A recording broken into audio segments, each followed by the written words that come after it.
Ever since mankind dared to sail out into the ocean, the vast and unforgiving seas have swallowed countless ships beneath their waves. Unfortunately, because the ocean is simply so massive, not all of these ships can easily be found, leaving untold fortunes and the answers to centuries-old mysteries hidden on the seafloor, concealed by the depths. Today, we're going to investigate 5 of these mysteries that, despite our best efforts, newest technology, and most dedicated explorers, have still yet to be solved.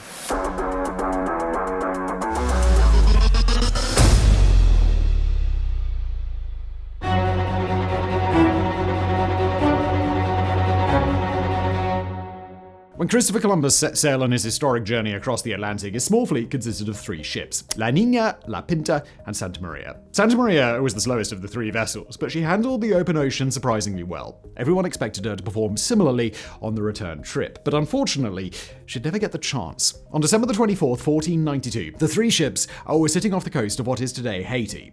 The night was cool, the weather was calm, so the steersman decided that he was going to head off to bed. That was technically against the rules, as Columbus had already gone to sleep, leaving only a cabin boy at the helm of the ship, but because the weather was so peaceful, the steersman didn't think it would be an issue. But he could not have been more wrong about that.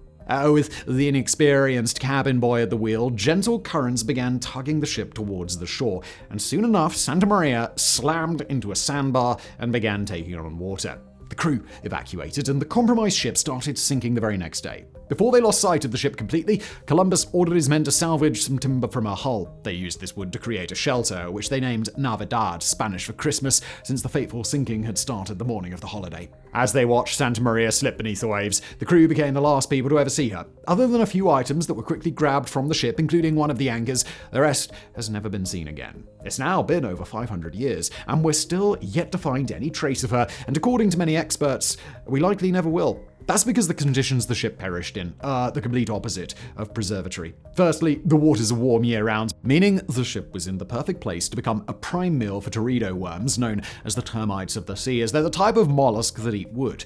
And they don't waste any time playing with their food, known to devour exposed, sunken wooden vessels in as little as 10 years. But even if the ship were to have evaded the wrath of the worms, say by being buried sufficiently deep in the sand, there are still plenty of other things that could destroy the ship or make it impossible to find. Constant tropical storms and hurricanes would not only threaten the ship's integrity, but also shift the landscape, perhaps pushing it deeper into the sediment and moving it further from its original location. What's even more interesting is that Santa Maria isn't the only lost ship from Columbus's first fleet. La Niña and La Pinta made the return trip across the Atlantic in one piece, but they then seem to have disappeared from there, with the trail essentially going cold after they docked back in Spain. The search for Santa Maria continues to this day, but scientists remain doubtful that much remains of this historic vessel. In 2014, a group of researchers announced that they had found her, but this claim has been thoroughly debunked, as analysis of the ship's hull that they discovered revealed that it was a couple of hundred years too young to have ever known Columbus.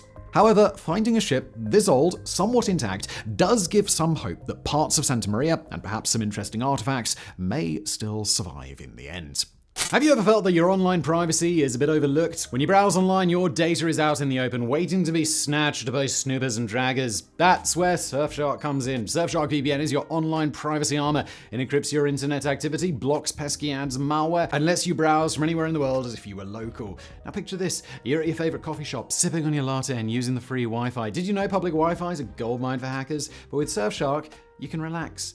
Surfshark takes care of them. Or have you ever faced content restrictions? The show you love not available in a country you're traveling to? Well, switch on Surfshark, travel home. They've got 3,200 servers in 100 plus locations, so you'll be able to do that and watch the shows that you love. Plus, you can use Surfshark on an unlimited number of devices, so everyone in your household can remain protected. Plus 24/7 customer service to help via chat, email, or social media. And if you're on the fence, don't worry, there's a 30-day money-back guarantee. Secure your privacy with Surfshark. Head to surfshark.com/sideprojects and use the promo code SIDEPROJECTS for an extra 4 months. That's 4 extra months for free with the code SIDEPROJECTS. Thank you to Surfshark for sponsoring. And now back to today's episode.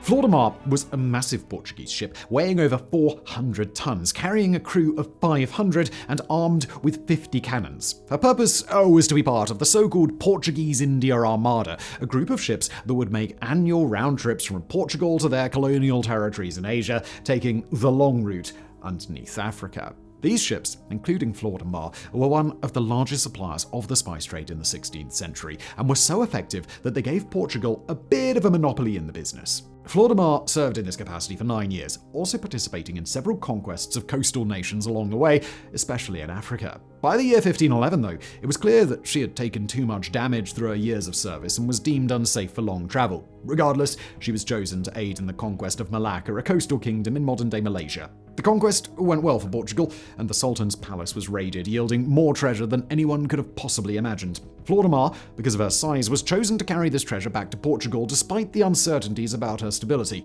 The looted goods were loaded up, and she set sail soon after. It didn't take long for disaster to strike. While sailing along the coast of Sumatra, Florida was caught in an intense tropical storm and was pulled into the shallow water and smashed into the cliff sides. Many of the crew were killed in this initial collision, but things got worse when the ship began sinking the next day. The captain and about 100 men were able to survive the incident using makeshift rafts, but they had no time or space to save any of the precious cargo. Call it fate, call it karma, or just plain bad luck.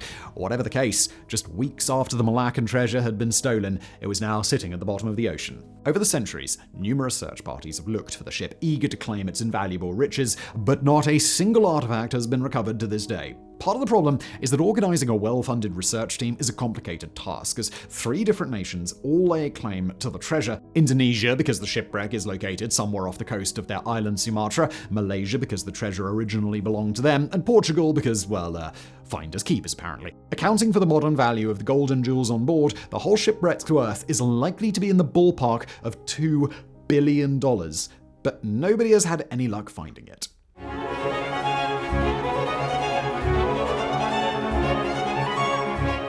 The disappearance of the USS Cyclops is not only one of the most tragic events in US naval history, but also one of the intriguing mysteries in history that has added to the mythical superstition of the Bermuda Triangle. Cyclops was launched in May 1910, one of 4 Proteus-class ships which were designed to carry coal and other heavy cargo. When the United States entered World War I, Cyclops was sent on a variety of missions across the Atlantic, moving troops to and from Europe, delivering supplies up and down the eastern US coast, and even traveling far southward to refuel British ships that were docked in Brazil. In late February 1918, she departed from northern Brazil, destined for Baltimore, with a cargo bay full of manganese ore. After a stop in Barbados at the beginning of March, she once again set out into the open sea until she was reportedly spotted on March the 9th by another ship, the Amolco. However, after this alleged sighting, the USS Cyclops was never seen again. She never made it to Baltimore, essentially vanishing without a trace. No wreckage was ever found, no lifeboats, pieces of wood, nothing. After a few months of searching, the crew were officially considered dead, and it remains to this day the single greatest loss of life that the US Navy has suffered outside of combat. So what happened? Obviously, these days, we know that the myths around the Bermuda Triangle are just that. They are myths, and that the area of sea doesn't pose any sort of statistically significant danger compared to the rest of the ocean. However, ruling out the supernatural doesn't exactly help narrow down the cause of the sinking.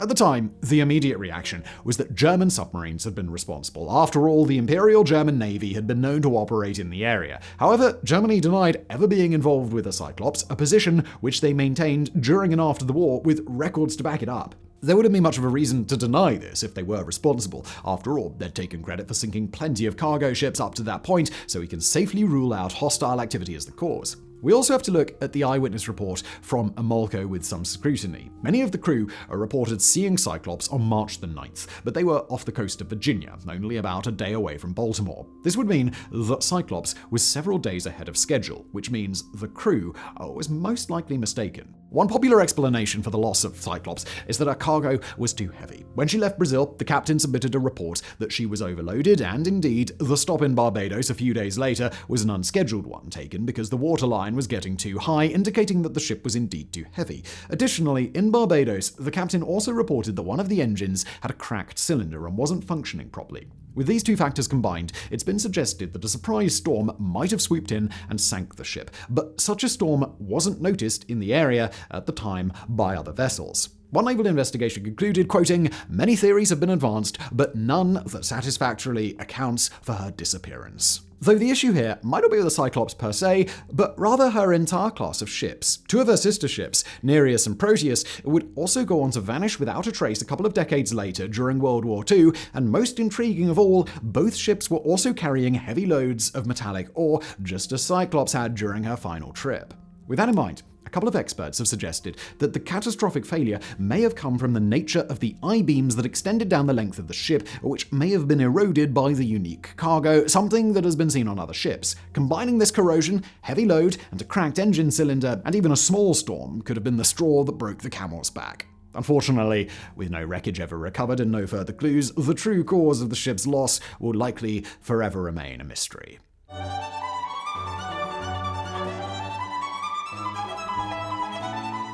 While not a shipwreck in the traditional sense, the disappearance of the crew of the Mary Celeste is one of the most famous maritime mysteries of all time, and for good reason.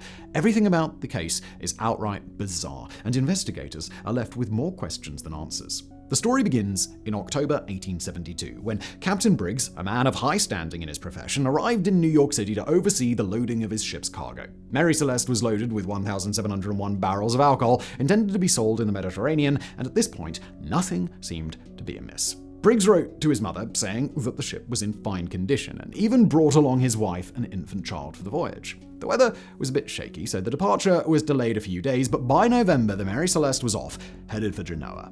It wouldn't be for about a month that Mary Celeste would be seen again, and this time around, nothing made sense. On December 4, 1872, off the coast of the Azores Islands in the Atlantic Ocean, the Canadian coal ship Dei Gratia found the Mary Celeste adrift and completely deserted. She was in a rough state, having taken in some water, but was deemed seaworthy nonetheless and was missing a lifeboat. The ship was also at half sail. The captain's logs failed to reveal any hints as to what had happened, and the last entry had been written 10 days prior. One would assume that some sort of piracy might be involved, but all of the ship's cargo, again, the more than 1,000 barrels of alcohol, was still present, since there was plenty of food remaining for the crew, so that also wouldn't have been a reason to abandon ship. Even stranger, many of the crew's personal belongings were still on board, including the captain's. No signs of violence, accidents, or structural damage was there.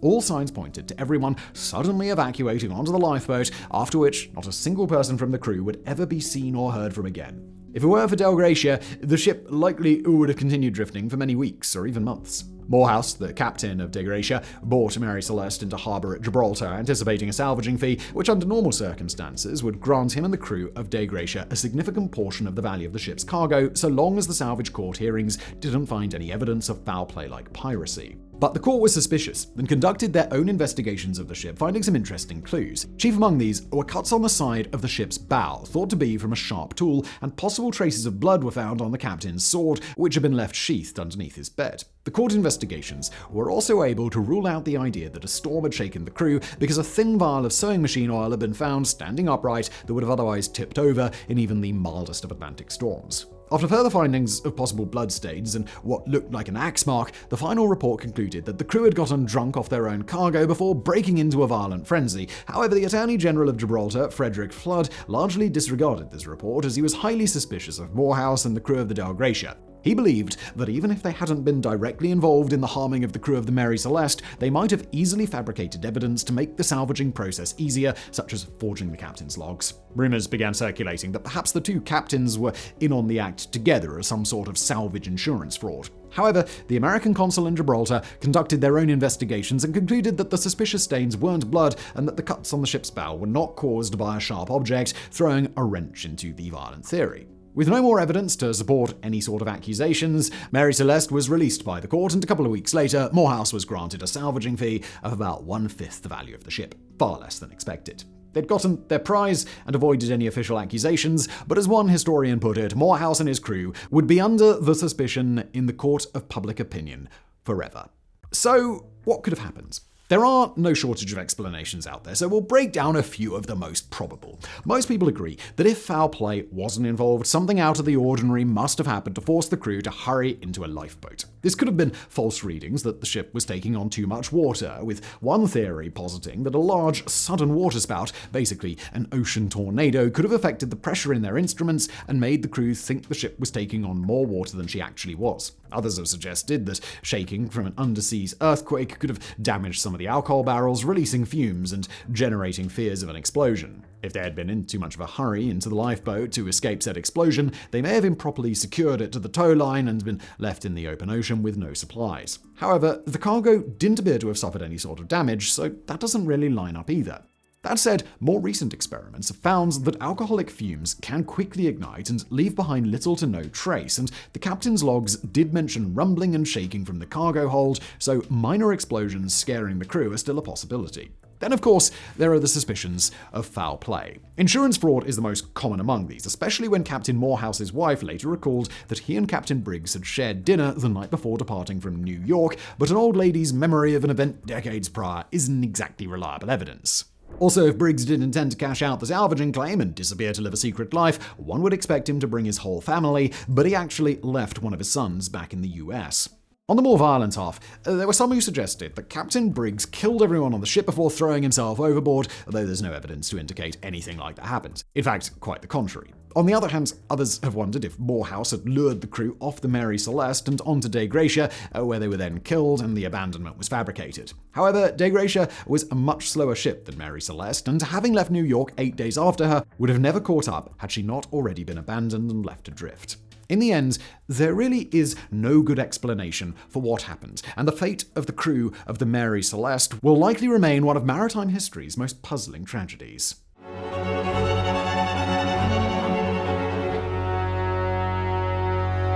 The SS Waratah was a cargo and passenger steamship launched in 1908 with a crew of around 150 and designed to be able to carry over 700 passengers between Europe and Australia. Her maiden voyage to Sydney was completed without any serious catastrophe, save for a small fire in one of the bunkers that took about a day to contain, apparently started by heat coming from one of the boiler rooms. This issue was addressed, and her second trip to Australia was put together not long after. This was also completed without issue, and in Australia the ship was loaded with frozen dairy, meat, wool, and tons of other goods bound for Europe. The first stop on the return trip was Durban, South Africa, shortly after which Waratah was supposed to land in Cape Town, but she never made it. A few ships had seen Waratah between Durban and Cape Town, one even pulling near to her and communicating with flashing lights. These few ships that claim to have seen Waratah are the last sightings of the vessel, crew, and passengers, none of which were ever seen again. What exactly caused the disappearance of the Waratah is still debated to this day, but there were already warning signs at the time that the ship wasn't exactly the safest. For instance, when she arrived in Durban, an engineer on the ship quit his job and left, sending a telegram to his wife saying that he was nervous about the ship's stability and didn't want to embark on another voyage with her. He also mentioned having terrible nightmares, including a recurring one with a man dressed in a very peculiar dress, which I had never seen before, with a long sword in his right hand, which he seemed to be holding between us. In the other hand, he had a rag covered with blood. He took these as a sign to get off the Waratah, a decision which ultimately saved his life. Doubts about her seaworthy status were not new. After all, questions had been raised after the infamous fire during her maiden voyage, and some believe that the subsequent investigations weren't carried out to their full extent, leaving potential structural issues that later came back to bite the ship. There's also the possibility that a second fire was the culprit. The ship Harlow saw Waratah a couple of days before her disappearance, and the captain said that Waratah was bellowing out so much smoke that he suspected that there was a large fire. When night fell, the crew of the Harlow claimed to have seen 2 bright flashes from Waratah and thought they might have been caused by cargo explosions. However, the dissenting opinion claimed that what they were witnessing were small wildfires in the background, a common phenomenon in South Africa at that time of year, so the incident was brushed off and largely forgotten about until the crew heard of the Waratah's disappearance. Even months after her disappearance, there was hope that the crew was still alive. About 20 years earlier, a ship called Waikato had wrecked in the same general area and drifted eastward far out into the open sea for more than 100 days before being discovered and towed back to Australia. Waratah's cargo contained enough food for the crew and passengers to subsist for nearly a year, so search efforts were conducted for many months. However, by late 1910, continually coming up empty-handed, the search was abandoned. A pilot in the 1920s claimed to have seen a small wreck on the western coast of South Africa, but couldn't find it later. Someone allegedly found a life preserver marked Waratah, though its authenticity is debated, and the list of suspected but unconfirmed reports goes on. To this day, what exactly happened to the Waratah and where her final resting place may be remains a complete mystery.